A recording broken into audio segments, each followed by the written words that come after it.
ஓர் அசல் தொகை ஆண்டிற்கு 10% வட்டி வீதத்தில் 5 ஆண்டுகளில் ரூபாய் 20,100 உயர்ந்தது எனில் அசலை காண்க. இப்போ என்ன வந்துட்டு கேட்குறாங்கன்னா, ஒரு அமௌண்ட்டு, அதாவது பிரின்சிபல் என்னன்னு நம்ம கொடுக்காம அது 5 வருஷத்தில் 10% வட்டிக்கு விடும்போது 20,100 கிடைக்குது அப்படின்னு சொல்லிட்டாங்க. அப்போ என்ன கொடுத்துட்டாங்கன்னா, டோட்டல் அமௌண்ட் கொடுத்துட்டு பிரின்சிபல் என்னன்னு கேட்குறாங்க. இது வந்து டைரெக்டாக கொடுத்துட்டாங்க. அப்போ நம்ம எஸ்ஐ தான் கண்டுபிடிப்போம், அப்படி தானே?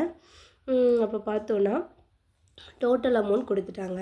அதே மாதிரி இயர் 5 இயர்னு கொடுத்துட்டாங்க. ரேட் ஆஃப் இன்ட்ரெஸ்ட்டும் 10% கொடுத்துட்டு பிரின்சிபல் என்னன்னு கேட்குறாங்க.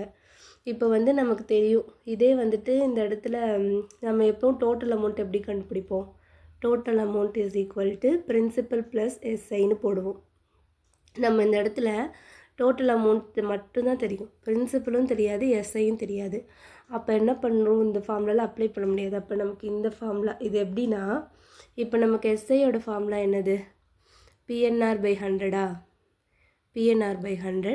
இங்கே ஒரு பி இருக்கா? இந்த 2 பியிலேருந்தும் காமனாக ஒரு பி எடுத்தோம் அப்படின்னா இங்கே என்ன வரும்? 1 + NR/100. இந்த மாதிரி தான் இந்த ஃபார்முலா வருது. ஓகேயா? இப்போ இதிலேருந்து வந்துட்டு நம்ம வந்து கண்டுபிடிக்க போகிறோம் பிரின்சிபல் என்ன அப்படிங்கிறத. இந்த ஃபார்முலா உங்களுக்கு ஓகேயா? இப்போ என்ன பண்ண போகிறோம்? நமக்கு தெரிஞ்ச வேல்யூலாம் அப்ளை பண்ணி பிரின்சிபல் கண்டுபிடிக்க போகிறோம்.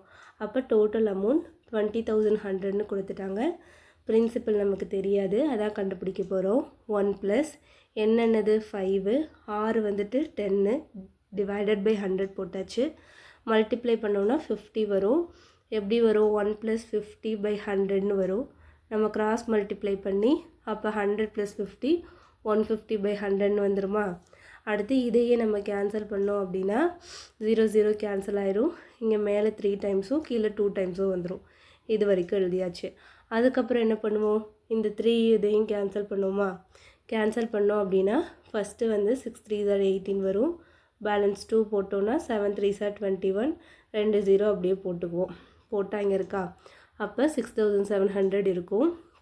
திரும்பி இந்த பேலன்ஸ் 2வையும் வந்துட்டு இந்த பக்கம் கொண்டு போவோமா? அப்போ மல்டிப்ளை பண்ணோம் அப்படின்னா கடைசியாக பிரின்சிபல் நமக்கு என்ன கிடைக்கிது?